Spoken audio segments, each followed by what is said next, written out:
What's up? You know who it is. I am back from Thailand. Just got back last night. And yeah, the flight was brutal. Just like getting out there. It was about 22 hours of flying time. But I'm glad to be home. I had a great time in Thailand. But, all things, it's good to be home, back to the grind. And I just wanted to share a video with some of my experiences.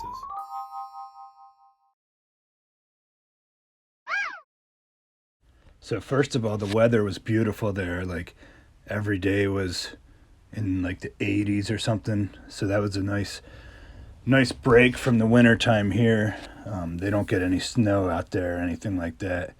And the cities were pretty good size. The architecture is just beautiful. This is one of the man-made wonders of the world, and it's still being constructed. It's just beautiful, everything they have there. They had a lot of statues. They're real big into Buddhism out there, so as you can imagine, they have a lot of temples and different statues of Buddha everywhere. But it kind of looks like something out of a video game when you're at some of these places. You're seeing these temples and stuff. Seeing it on TV and in the movies doesn't really do it justice as to how it looks in person. So it's kind of cool. They have all kinds of Buddhas there. They have this one was they called it the relaxing Buddha or something. It's actually laying down, and it was about the size of a football field. So I thought that was pretty interesting to see.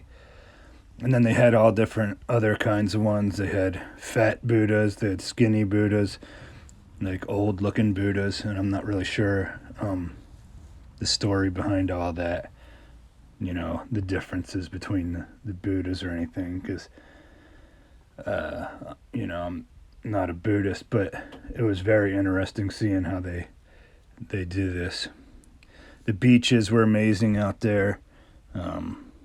It's crystal clear water, that like teal blue water, and wasn't many clouds in the sky, so it was beautiful and a nice breeze going, so I didn't feel like overwhelming heat.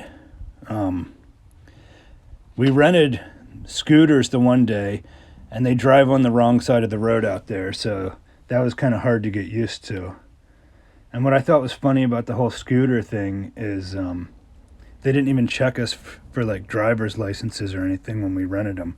They just kind of like handed them over. So I thought that was funny because I accidentally crashed my scooter into some kind of picnic table there, and I had to pay some woman to buy a new meal because I ruined her lunch. There wasn't really that many Americans there. I didn't really see too many other, maybe a handful at most.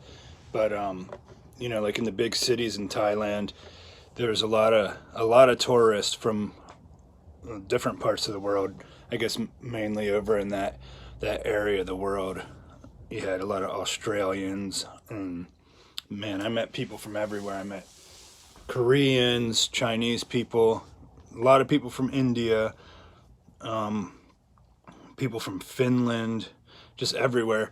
And it's kind of made me realize just how important the English language is, because that was like, I always knew English was a really important language, but when you see like a Vietnamese person and a Thai person, they can't communicate with each other, so they kind of speak the broken English with each other. Like, it's like, wow, I'm really lucky that my native language is English. I do wish that I would have studied some more Thai before I went over there, because I do like being able to talk with people in their native tongue, and I wish I wish I would have studied a little bit more, but it's hard, and that was my first time in Asia, so it was definitely difficult. Now that I've been on a trip like that, it makes me feel like there's nothing I can't do.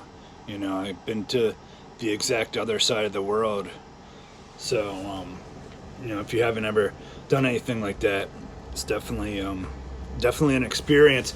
And I thought the flight was going to be worse than what it was, really.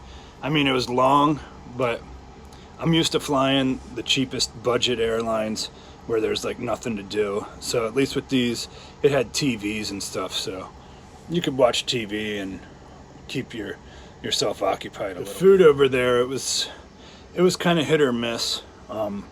We had definitely some good meals that I really enjoyed.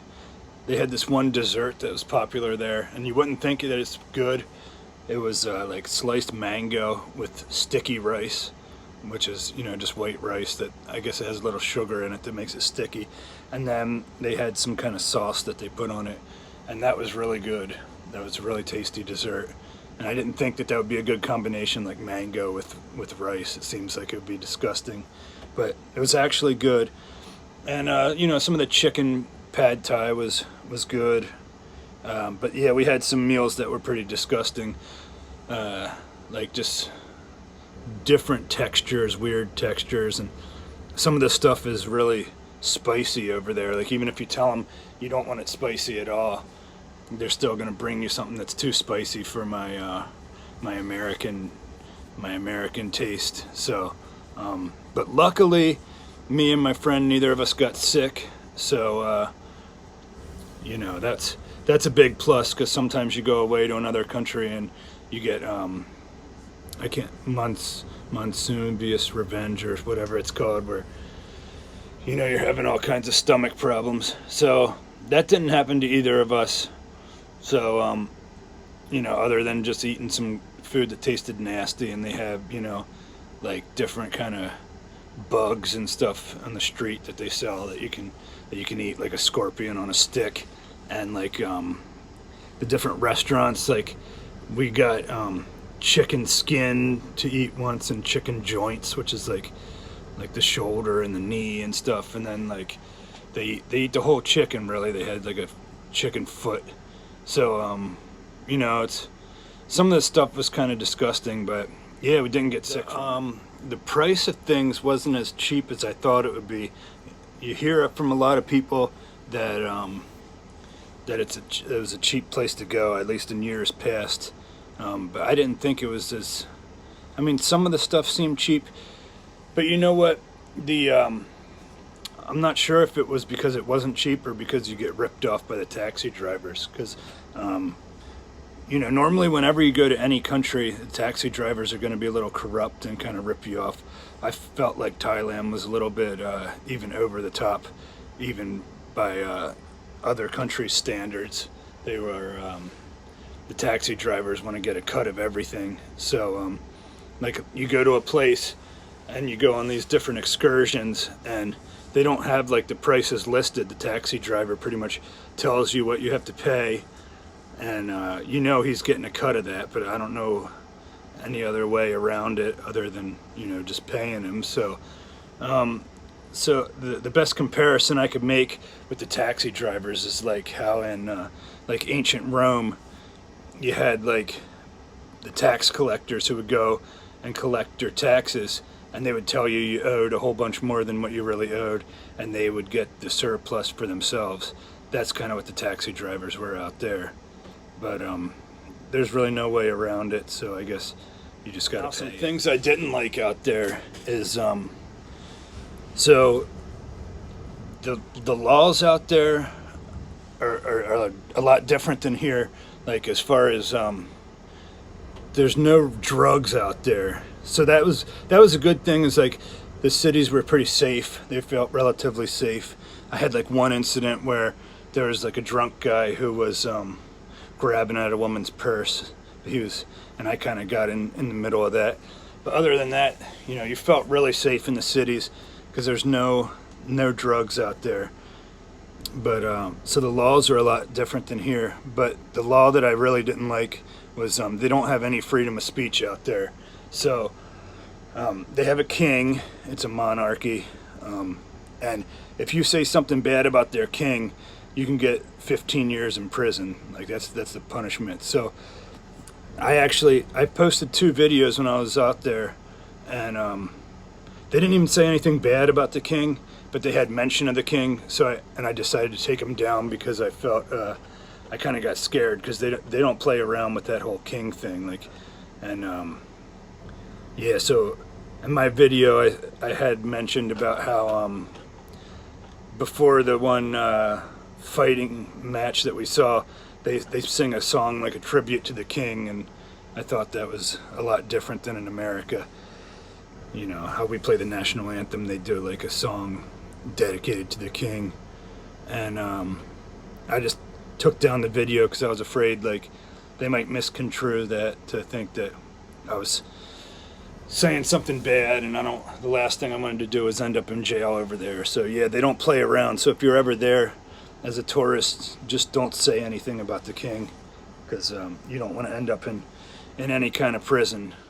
So the other thing that I didn't like, and that was a huge culture shock to me, was how businesses are allowed to be blatantly prejudiced against certain groups of people. Like here at this hotel, our hotel that we stayed at, they had this sign that said that you know, transsexuals are not allowed inside there, which you know, I know a lot of people, and I'm not saying that America doesn't have problems, but at least in America, you know, I've never seen like a business with a sign that says, you know, trans people aren't allowed here, or you know, you'd see places where you know, like blacks weren't allowed to go there and that type of thing, because you know, the police, they can't do anything because that's the business's owner, and that's their choice of what they want, you know.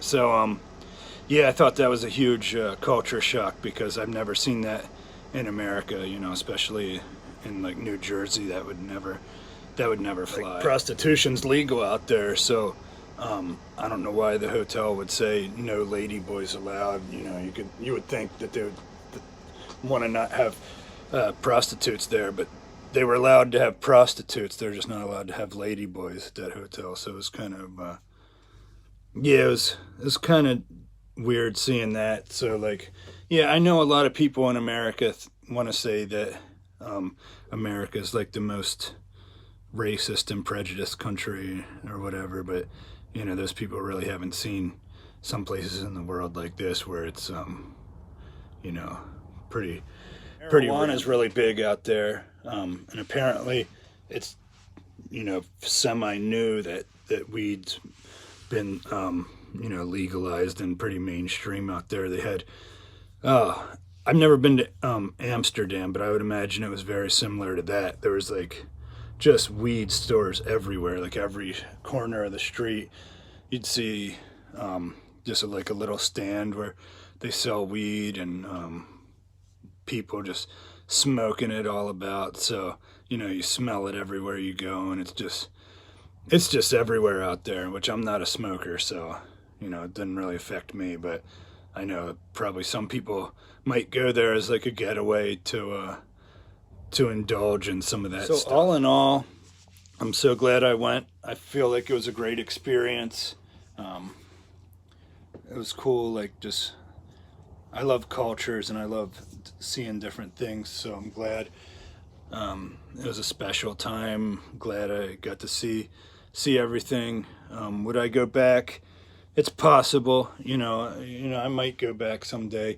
I'm not like, it's not on the #1 priority on my list to go back there or anything. It wasn't like I didn't want to come home or anything like that, but definitely very grateful for this experience.